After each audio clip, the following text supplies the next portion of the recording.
안녕하십니까, 성도 여러분. 네, 매번 다가오는 예배 시간이지만 매번 하나님을 간절히 사모하여 하나님 앞으로 나오시는 우리 성도 여러분에게 하나님의 큰 축복과 은혜가 가득하시기를 빕니다. 오늘 살펴볼 말씀은 이사야 57장 14절에서 21절에 있는 말씀 보시겠습니다. 장차 말하기를 도둑고 도두어 길을 수축하여 내 백성의 길에서 거치는 것을 제하여 버리라 하리라.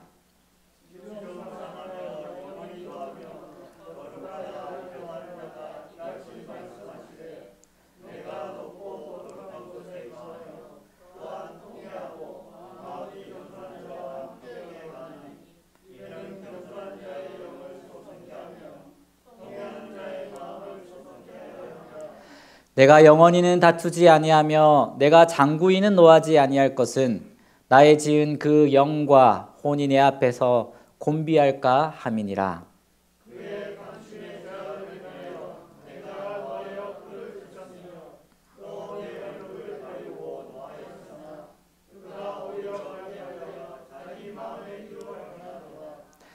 내가 그 길을 보았은즉 그를 고쳐줄 것이라. 그를 인도하며 그와 그의 슬퍼하는 자에게 위로를 다시 얻게 하리라.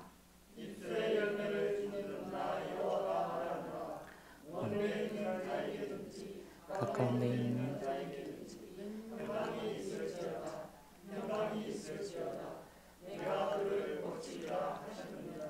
오직 악인은 능히 안정치 못하고 그 물이 진흙과 더러운 것을 늘 솟아내는 요동하는 바다와 같으니라.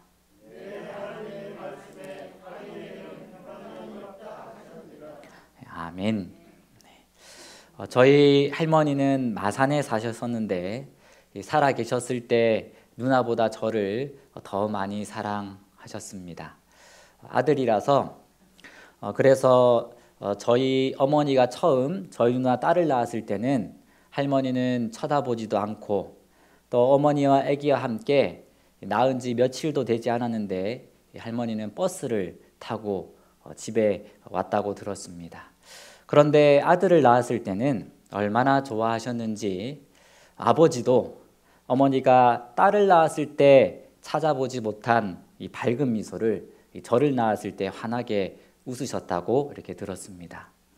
그런데 어머니가 그렇게 서러움을 느끼셨는데 지금 제가 느끼기에 저희 어머니도 딸보다 아들을 누나보다 저를 더 사랑하신다는 그런 느낌이 듭니다.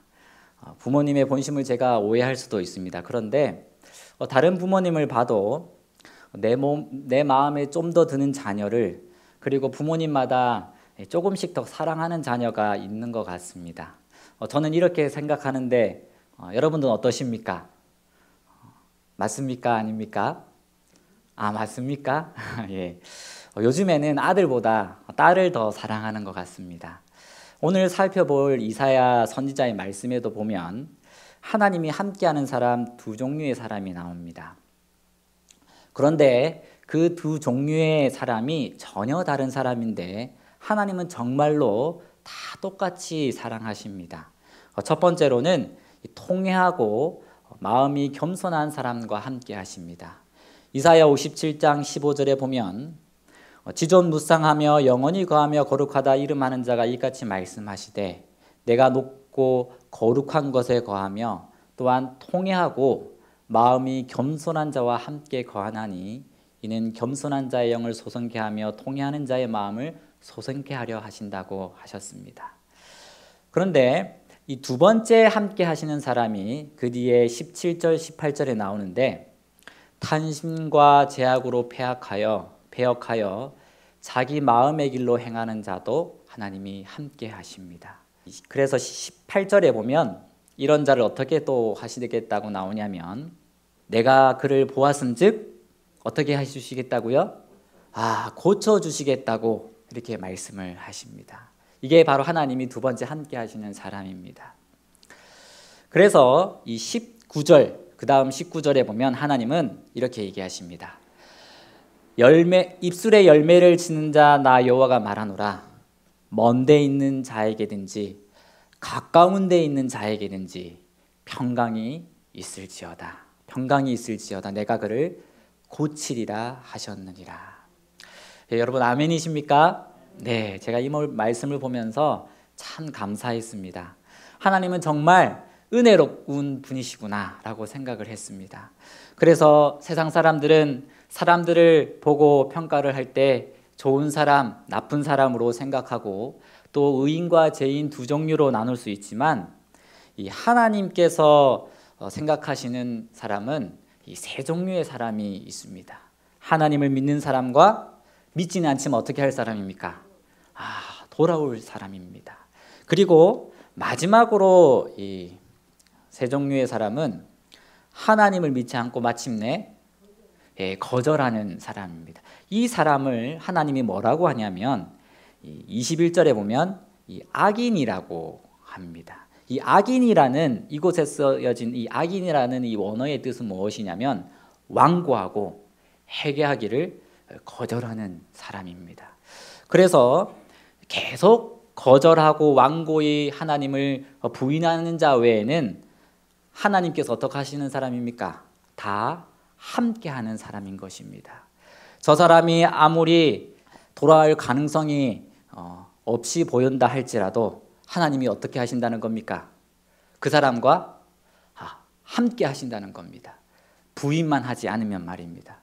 그래서 우리가 다른 사람을 볼 때 저 사람을 내가 좋아하지 않아도 또 생각할 가치가 없는 사람이라 할지라도 그 사람은 하나님이 오늘도 함께 하십니다. 그래서 이 자리에 우리 앞에 있는 사람, 뒤에 있는 사람 다 하나님이 함께 하시는 사람 맞습니까? 예, 맞습니다. 거절하지 않는 자 외에게는 정말로 하나님은 지금 이 순간에도 우리와 함께 하시는 겁니다. 특별히 저는 이 18절의 이 말씀이 참 마음에 와닿았습니다. 내가 그 길을 보았은즉 그를 고쳐줄 것이라. 우리에게는 나아야 할 질병들이 있습니다. 또 마음에 고치지 못한 것들이 많이 있습니다. 그런데 하나님이 보았고 고쳐주신다고 말씀하십니다. 이 말씀을 읽고 마음에 읊으며 또 이 말씀을 주장하며 하나님께 기도할 때에 하나님은 나의 길을 보시고 또 우리의 일을 고쳐주실 것입니다. 우리 사랑하는 성도 여러분들도 원하십니까? 네, 저에게도 또 여러분들에게도 하나님은 반드시 이루어 주실 것입니다. 또 그 다음 성경절에 말씀하시기를 내가 그 길을 보았은즉 그를 고쳐줄 것이라. 그리고 그를 인도하며 그와 그의 슬퍼하는 자에게 위로를 다시 얻게 하신다고 말씀하십니다. 저번 주에 입다의 고백을 설교한 난 뒤에 며칠 뒤에 불현듯 이런 생각이 떠올랐습니다. 입다가 하나님의 영에 감동되어서 이 처음 나를 맞으러 오는 자를 하나님께 번제를 드리겠다고 고백하였는데 그때 입다를 맞으러 이 하나밖에 없는 딸을 낳게 하신 분은 바로 하나님이셨구나라는 생각이 들었습니다. 여러분 어떻게 생각하십니까? 입다가 전쟁을 하러 나가기 전에 하나님 앞에 그렇게 고백했습니다. 그리고 하나님이 이 고백을 들으셨습니다. 입다의 고백이 순간 충동적이었다거나 또 성경의 기록대로 하나님의 영에 감동되어 하였거나 그 딸을 나오게 하신 분은 혹 하나님이신 것 같지 않습니까? 왜냐하면 자신의 딸을 하나님께 바칠 사람은 그 순간 입다밖에 없음을 하나님은 알고 계셨기 때문이었습니다. 그래서 어쩌면 그의 고백도 그의 딸이 나온 것도 하나님 인도하신 것이고 하나님은 그를 통해 잠들었던 이스라엘의 신앙을 깨우셨고 하나님께 부르짖게 하셨고 이스라엘 백성이 애국하게 하신 것입니다. 그렇다면 하나님이 입다의 삶을 인도하셨다면 나의 삶도 우리의 삶도 항상 인도해 주실까? 우리가 매 순간 느끼지 못할지라도 하나님은 내 인생을 인도해 주시고 때때로 많은 위로를 얻게 하셨습니다.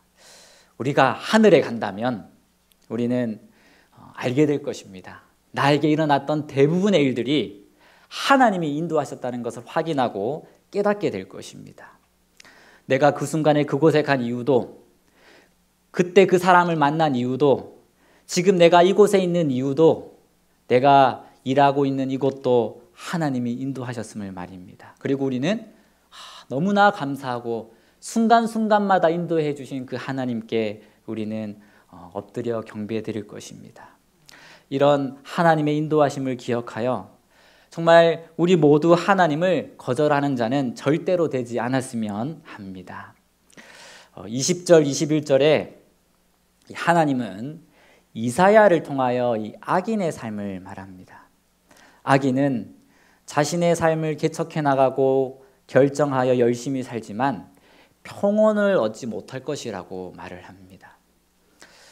병원에서 환자들을 방문해 보면 이 환자들은 종교가 틀려도 대부분 이 복음을 전하거나 책자를 전할 때 거절하지 않고 이렇게 받습니다. 그런데 저희가 절대로 다가갈 수 없는 사람이 있습니다. 바로 첫 마디에 이 거절하는 사람입니다. 그 사람에게는 어떠한 표현이나 방법으로도 다가갈 방법을 찾을 수가 없습니다. 하나님도 그러실 것 같습니다. 다가가고 싶지만 싫어하고 반대의 뜻을 표하는 사람에게는 그 영혼을 위해 아무런 방법을 사용하실 수가 없는 것입니다. 그래도 하나님은 끝까지 그 영혼을 포기하지 않으실 것입니다. 참 가슴 아픈 일이죠. 그런데 우리가 여기서 감사할 수 있는 조건을 하나 찾을 수 있습니다. 우리가 혹 좌우로 넘어지거나 또 치우친다 할지라도 우리는 절대로 하나님이 우리를 악인이라 부르시지 않는다는 것입니다. 하나님은 마음이 통회하고 겸손한 자에게도 함께 하시고 또 넘어지는 자에게도 패역한 자에게도 하나님은 함께 하신다고 오늘 우리에게 다시 한번 말씀하고 계십니다. 이사야 57장 19절에 입술에 열매를 짓는 나 여호와가 말하노라 먼 데 있는 자에게든지 가까운 데 있는 자에게든지 하나님은 평강을 주시고 고쳐주시겠다고 오늘 우리에게 말씀하십니다. 우리가 이 음성을 듣고 또 우리가 사랑하는 사람이 이 음성을 듣도록 우리는 기도하고 또 바라는 자가 되기를 간절히 원합니다. 이제 전도회가 며칠 앞으로 다가왔습니다. 전도회는 어떤 날입니까? 전도회는 특별히 모든 사람을 하나님 앞으로 초청하는 시간입니다. 사랑하는 우리 성도 여러분, 또 우리 방송을 보시는 우리 36 부산병원 우리 교회 성도 여러분, 꼭 일주일 동안 다는 아니더라도 일주일 중에 하루 혹은 이틀 이상은 우리 사랑하는 가족들과 손잡고 꼭 주님 앞으로 나오시기를 바랍니다. 복음을 들어야 할 사랑하는 영혼들과 함께 이 주님 앞으로 나아가게 되시기를 바랍니다. 그들은 이곳에 와서 바로 나를 사랑하시는 하나님의 음성을 듣고 참된 평안을 얻게 될 것입니다. 요한복음 14장 27절에 말씀하시기를 평안을 너희에게 끼치노니 곧 나의 평안을 너희에게 주노라. 내가 너희에게 주는 것은 세상이 주는 것 같지 아니하리라. 너희는 마음에 근심하지도 말고 두려워하지도 말라.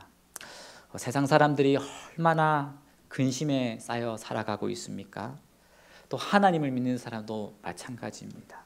사단은 우리의 얼굴에서 웃음을 잃어버리게 만들었고 이 바쁜 세상에 살아가면서 경쟁 속에서 살아남게 만들어서 평안을 다 뺏어가 버렸습니다. 슬퍼하고 곳곳에 눈물을 흘리는 자들이 너무나 많습니다. 이들에게 꼭 필요한 것은 누굽니까? 다름 아닌 참된 평안을 주시는, 세상이 줄 수 없는 평안을 주시는 바로 하나님이십니다. 모든 사람은 다 비난하여도 나의 죄를 씻겨주시고 나를 섬겨주시는 예수님이 우리에게 필요합니다. 또 오늘 여기 말씀처럼 우리에게 어떻게 약속해 주시냐면 근심도 않게 하시고 또 두렵게도 않게 하시는 참 좋은 하나님을 우리에게 소개합니다.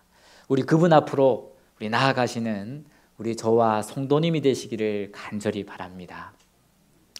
그리하여 우리는 마침내 저 하늘 가서 하나님이 그때 내 삶을 인도해 주셨고, 내가 완전히 넘어지지 않게 붙들어 주셨고 나의 삶을 인도해 주셨다는 것을 우리는 고백하고 그 품에 안기게 될 것입니다. 나를 인도하시고 고치시겠다는 우리 그 하나님을 만나는 저와 성도님이 되시기를 간절히 바랍니다. 저는 특별히 참 하나님의 은혜를 참 많이 받았습니다. 저는 어릴 때 부모님의 마음을 아프게 했지만 또 뒤돌아보면 그런 저의 모습 속에서도 그때마다 하나님이 인도해 주셔서 하나님의 사랑을 더 많이 이렇게 경험하도록 하셨습니다. 제가 이 군대를 카투사를 가고 싶어 했는데 영어 실력이 되지 않았습니다. 시험을 딱 쳤는데 정말 신발 사이즈가 딱 나왔습니다. 그래서 마지막 기회로 쳤는데 이제 700점 이상이 돼야지 지원할 수 있는데 막 하루에 정말 10시간, 12시간씩 책상에서만 앉아서 공부했거든요. 근데 500점까지밖에 못 올라갔습니다. 200점이 남았는데 결국 못 넘게 되었습니다. 근데 우리 부모님은 이런 저를 이해해 주시지 못하고 늘 부모님이 생각하는 정도의 길, 그리고 이 길로 가면 성공할 것이다, 또 너희 앞길이 밝게 될 것이라고 늘 이 길만 저에게 제시해 주셔서 저와 부딪히는 경우가 많았습니다. 저는 제가 생각했던 길, 또 바라는 것들이 있었습니다. 그래서 제가 한 6개월 가량 부모님을 떠나서 이렇게 있게 되었습니다. 참 이렇게 불효막심한 자식이죠. 근데 이제 이모의 제 전화기를 거의 꺼놓고 있었는데 이모의 이렇게 나중에 문자 메시지를 봤는데 부모님이 저 때문에 많이 아프시다는 겁니다. 그래서 참 고민이 되었습니다. 어떻게 해야 될까? 참 그런데 이제 그 마음은 돌아가고 싶은데 발길이 떨어지지 않는 것입니다. 그래서 고민하고 있을 때 어떻게 이제 정말 어머니와 전화를 했는데 어머니가 저의 모든 잘못과 근데 제가 지금 말하지 못하는 그런 일들이 있는데도 하나님 어머니가 다 감당해 주시겠다고 돌아오기만 하라고 이렇게 저에게 말씀하시는 겁니다. 제가 이게 부끄럽지만 갈 수 있게 되었고 또 저도 다시 부모님의 품으로 돌아가고 또 부모님도 다시 저를 볼 수 있게 이렇게 되었습니다. 그때 제가 무엇을 느끼게 되었냐면 하나님이 정말 저를 끝까지 포기하지 않고 사랑하신다는 것을 깨달았습니다. 언제도요. 하나님을 정말 잘 섬길 때뿐만이 아니라 하나님을 떠나 있을 때에는 더 나를 매 순간 보살피고 관심 가지시고 나를 붙드신다는 것을 제가 느낄 수가 있었습니다. 여러분, 나를 지금까지 인도해 오신 하나님께서 또 세상에 내가 아는 많은 사람들을 더 지금 주의 깊게 관여하시고 그들을 주님의 길로 인도하시기를 원하십니다. 우리가 그 하나님의 통로가 되길 하나님은 또 기다리십니다. 여러분, 그 하나님의 간절한 손길이 되기를 원치 않으시겠습니까? 하나님이 그 통로되는 자에게 아브라함에게 약속하셨던 것처럼 뭐라고 우리를 삼아 주실 것이냐면 우리를 바로 축복의 통로로 삼아 주실 것입니다. 하나님이 그 인도하심을 마침내 우리가 맛보기 위하여 통로가 되고 또 그 주님께 하나님의 뜻을 위해서 기도하고 간절히 간구하는 우리 모두가 되기를 바라면서 오늘 말씀을 마치도록 하겠습니다. 아버지 하나님, 저희를 사랑해 주시고 늘 평안의 길로 인도해 주셔서 감사합니다. 하나님, 저희가 연약하고 또 부족할지라도 더 하나님의 은혜를 충만히 채워주시는 그 하나님께 저희들 나아가기를 원하오니 하나님 저희들을 받아주시고 또 새롭게 하여 주시옵소서. 특별히 하나님, 정말 전도회가 얼마 남지 않았습니다. 이 전도회에 우리가 정말 열심히 기도한다면 우리가 마음이 깨어 하나님께 부르짖는다면 우리의 기도를 들으시고 하나님이 기회에 하나님의 또 많은 영혼들이 주님께 돌아올 줄로 믿습니다. 또 우리의 많은 또 주님의 사랑하는 백성들이 또 이 복음을 듣고 다시 일어나 깨어나 아버지 하나님께 돌아올 줄 믿습니다. 이런 일들이 우리 가운데 일어나게 하여 주시고 또 우리의 몸과 마음이 고쳐지는 놀라운 일들이 일어나게 주님 허락하여 주시옵소서. 우리 하나님께서 능히 이루어 주실 줄 믿고 감사드리며 예수님 이름으로 기도드립니다. 아멘.